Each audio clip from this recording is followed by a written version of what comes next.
පිළිගන්නවා. මගේ YouTube channel එක subscribe කරලා නැත්නම් subscribe කරලා යාළුවන්ටත් share කරන්න. ඉතින් මම අදත් ආවේ ඔයාලට මේ ඉතාලියේ 2025 ඉතාලි කොළ නීතිය ගැන දැන් හැමෝම දන්නවා. මේ වෙනකොට මොකද්ද උනේ, මොනවද ඇති වෙලා තියෙන්නේ. ඉතින් ගොඩක් දේවල් ඉතින් හැමෝම දන්නවනේ. මම කලින් වීඩියෝ වල මගේ මේ හැම දෙයක් ගැනම මම ඔයාලට පැහැදිලි කරලා තියෙනවා. ඉතින් දැන් ඔයාලා දන්නවා මේ වෙනකොට 2025 ඉතාලි වීසා කොළ නීතියට ක්ලික් ඩේ 3ක් ආවා.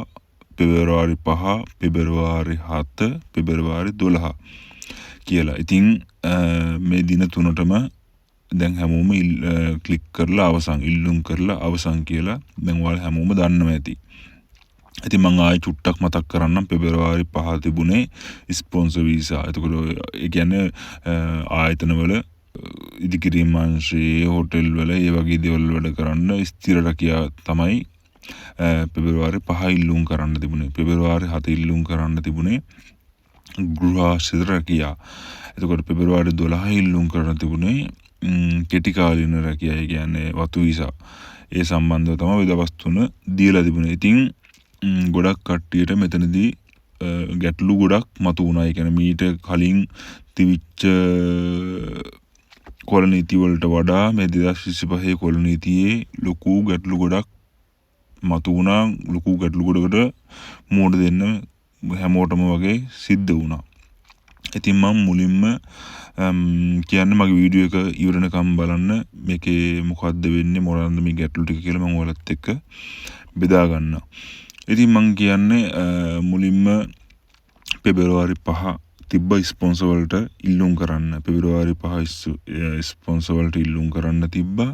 ඉතින් උදේ 9ට තමයි ක්ලික් ඩේ එක තිබුණේ. උදේ 9ට තමයි ක්ලික් කරන්න තිබුණේ. සියලුම ડોකියුමන්ට් ටික ලෑස්ති කරගෙන උදේ 9 වෙද්දි ක්ලික් කරන්න තමයි තිබුණේ. ඉතින් ගොඩක් කට්ටියට තිබුණු ගැටලුව තමයි මේක ඊට කලින් ඕපන් වෙලා තිබුණා. ඒ කියන්නේ 8:50ට 8:55ට විතර වගේ මේ ක්ලික් කරන්න මේක ඕපන් වෙලා තිබුණා. ඉතින් ගොඩ දෙනෙක් උදේ 9ට කලිනුත් මේකට ක්ලික් කරලා තිබුණා. ඒ කියන්නේ උදේ 8:48ට 8:50ට 8:59ට ඒ වගේ ටයිම් වලට ටිකට් දෙනෙක් මේ ක්ලික් ඩේ එකට ඉල්ලුම් කරලා තිබුණා. ඒතකොට උදේ 9ටත් ඊට පස්සේ උදේ 9ට තමයි අනිත් කට්ටිය ඉල්ලුම් කරලා දෙන්නේ. ඉතින් මෙතන ගොඩක් ගැටලුවක් ඇති වුණා. මේ කලින් ඉල්ලුම් කරපු අයට ගොඩක් අයට සමහරක් අයට ටයිම් ලැබිලා තිබුණලු 9යි තප්පර ගාණක්, 9යි තප්පර 1, 9යි තප්පර 2 වගේ ටයිම් වැටලා තිබුණලු 9ට කලින් ඉල්ලුම් කරපු අයට.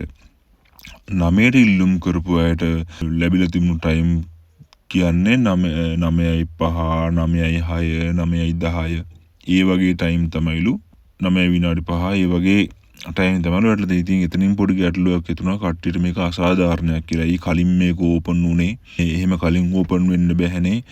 හරියට 9ට ඕපන් වෙනවා නම් හැමෝම 9ට ඕපන් වෙන්න 9ට ක්ලික් කරන්න ඕන. ඉතින් ඒ කලින් මේ උනේ ඒ වගේ ලොකු ප්‍රශ්න ඇති වුණා.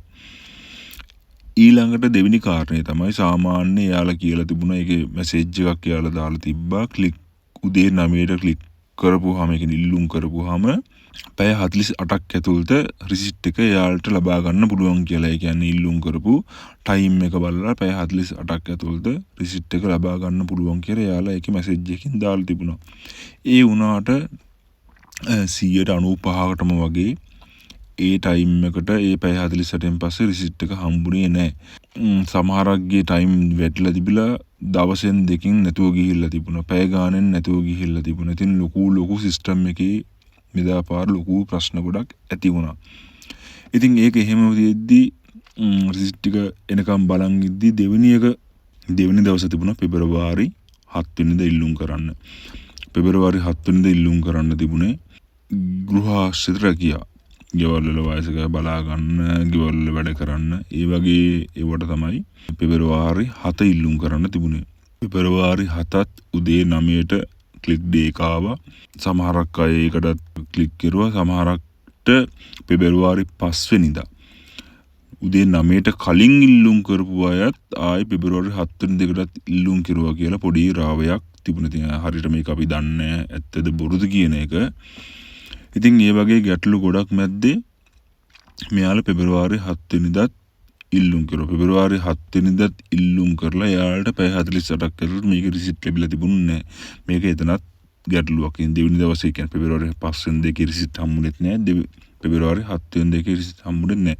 මේක කියන්නේ හැමෝටම නෙමෙයි 100%ක් නෙමෙයි 95%කටම වගේ මේකේ රිසිට් හම්බුනේ නැහැ.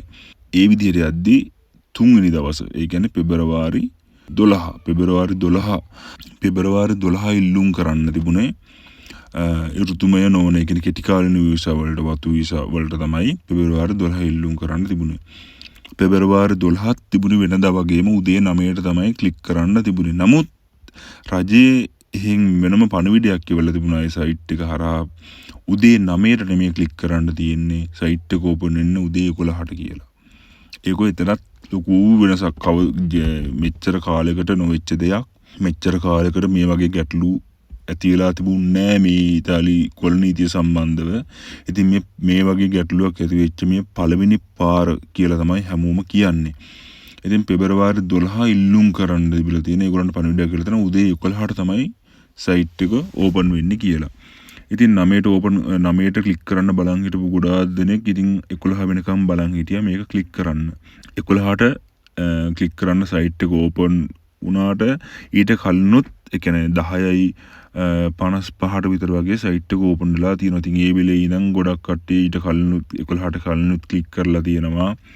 11ටත් ක්ලික් කරලා තියෙනවා. ඉතින් ඒ වගේ ලොකු ගැටලු තියෙනවා. ඉතින් කට්ටිය ප්‍රශ්න කරනවා ඇයි ටයිම් එකක් දීලා තියෙනවා නම් ඇයි ටයිම් එකට කලින් ක්ලික් කරන්න දෙන්නේ? එතකොට අසාධාරණයි. කලින් ඉල්ලුම් කරන අයට ළඟ ටයිම් එකක් හම්බ වෙනවා. එතකොට හරියටම 9ට ඉල්ලුම් කරන අයට 11ට ඉල්ලුම් කරන අයට හම්බෙන්නේ පහුවෙලා ටයිම් එක. ඉතින් ඒක අසාධාරණයි කියලාත් ගොඩක් දෙනෙක් සමාජ මාධ්‍ය හිම කතා වෙනවා මම දැක්කා. ඉතින් ඇත්තටම ඒක අසාධාරණයි. ඒ තුන්වෙනි දවසේ පෙබරවාරි 12 ඉල්ලුම් කරපු අයට රිසිට් ලැබිලා තිබුණෙත් නෑ. පැය 48ක් ගියත් ඉතින් දවස් 3ක් ඒ කියන්නේ පෙබරවාරි 12ත් ඉල්ලුම් කරලා තව 13 14 දිහා වගේ වෙද්දි කට්ටියට රිසිට් ලබා ගන්න ටික ඔන්න සයිට් එකේ රිසිට් ලබා ගන්න දාලා තිබුණා. ඉතින් මෙතන ප්‍රශ්න ගොඩාක් තියෙනවා. ඉතින් මොකද්ද කියන එක අපිට හරියටම කියන්න අමාරුයි. ඉතින් මේකේ තවත් දෙයක් තියෙනවා. පෙබරවාරි 12 වෙනිදා ඉල්ලුම් කරපු ඒ කියන්නේ ටයිම් එක වෙනස් වුණානේ උදේ 9ට ක්ලික් කරන්න ඕන එක යාලා වෙනම පණිවිඩයක් දීලා තිබුණා. 11ට තමයි සයිට් එක ඕපන් වෙන එක. ඉතින් ගොඩාක් දෙනෙක්ට මේකට ඉල්ලුම් කරන්න බැරි වෙලා තියෙනවා. ආරංචියේ හැටියට ගොඩක් දෙනෙක්ට මේකට සයිට් එකට ඇතුල් වෙන්න බැරි වෙලා තියෙනවා. ඉතින් සේරම බ්ලොක් වෙලා වගේ වෙලා තියෙනවා. ඉතින් මොකද්ද මේකේ වෙන්නේ කියන එක අපි කාටවත් තවම හිතා ගන්න බෑ. මෙච්චර කාලයකට මේ ඉතාලි වීසා සම්බන්ධව මේ ඉතාලි කොළ නීති සම්බන්ධව මෙච්චර කාලයකට කරපු දේවල් වලින් මේක මේ පාර තනිකරම පිස්සුවක් නටලා තියෙන මේ රජයෙන්. ඉතින් මොකද්ද කියන එක අපි කිසිම කෙනෙක් තවම දන්නේ නැහැ. කට්ටියට මොනවා වේද? ඇයි රිසිට් දෙන්න පරක්කු උනේ? ඇයි ටයිම් වෙනස් කෙරුවේ? ඇයි ටයිම් එකට වඩා කලින් ක්ලික් කරන්න පුළුවන් උනේ? ඉතින් මේ දේවල් වලට කිසිම පිළිතුරක් තවම කිසිම කෙනෙක් දන්නේ නැහැ. ඉදිරියට මොකද්ද වෙන්නේ කියන එකවත් තවම අපි කවුරුත් දන්නේ නැහැ. මොකද්ද වෙන්නේ කියන එක. දැන් නම් මේ වෙනකොට ගොඩක් කට්ටියට රිසිට් ලැබිලා තියෙනවා. ඉතින් ගොඩක් දෙනෙක් ඉතින් කියනවා මේ වෙනකොට රිසිට් ලැබිලා තියෙන 9යි තප්පරය 1 2 ටයිම් 9 විනාඩි ගණන් ඒ වගේ සමහරට 9යි විනාඩි 10 15 ඒ වගේ ටයිමුත් ලැබිලා තියෙනවා. ගොඩක් දෙනෙක් අහනවා මේ ටයිම් එක හොඳයිද මේ ටයිම් එක හොඳයිද කියලා. අපිට හරියටම කියන්න අමාරුයි. ගොඩක් කට්ටිය කියනවා මේක ටයිම් එකටත් බලනවා. ඒ කියන්නේ පළවෙනි පාර බලන්නේ මුලින්ම බලන්නේ වෙලාව. ඒ කියන්නේ කවුද මුලින්ම 9ට ඒ සයිට් එක ඕපන් වෙච්ච ගමන් කවුද මුලින්ම ඇතුල් වෙලා මේකට ක්ලික් කරලා තියෙන්නේ කියලා ඒක මුලින්ම බලනවා. ඊළඟට යාලා බලනවා ડોකියුමන්ට් වල සම්බන්ධව ඒ දේවල් බලලා ඉවර වෙලා ඒ වගේ දේවලුත් කරනවා. ඉතින් තවත් ආරංචියක් යනවා මේ කෝටා එක මේ 2025ට ආපු කෝටා එක මේ වෙනකොට දැන් අඩු කරලා තියෙනවා කියලා. මොකද්ද කියන එක අපි හරියටම දන්නේ නැහැ. මේක කියන්න තියෙන තනිකරම මේක විකාරයක් කරලා තියෙන්නේ මේ 2025 ඉතාලි නීතිය. ඒ කියන්නේ ඉතාලි වීසා කොළ නීතිය තනිකරම කිසිම කෙනෙකුට තේරුම් ගන්න බැරි විකාරයක් කරලා තියෙන්නේ. ඉතින් සමහරක් කියන මේ සියරම අහපව් කැන්සල් වෙයිද කියන එකත් අහනවා. ඉතාලි ලෝය කෙනෙක් නම් මේ සම්බන්ධව නීතිමය පැත්තට එනවා කියලා අහනවා. එයාලා ඉතාලි ලෝය කෙනෙක් ප්‍රශ්න කරලා තියෙනවා ඉතාලි රජයෙන් මේ සම්බන්ධව මොකද්ද මේ කරපු මේ දේ කියන එක. ඉතින් ඒකටත් තවම ඉතාලි රජයෙන් මුකුත් පිළිතුරක් දීලා නැහැ. ඉතින් හරියටම දන්නේ නැහැ මොකද්ද මේ කරන්න යන්නේ කියන මේක මෙතන බොරුවක් වුණාද මෙයාලා මොකක් හරි වාසියක් තකා මේ දේ කෙරුවද මේ සියලුම දේවල් කැන්සල් කරලා නැවත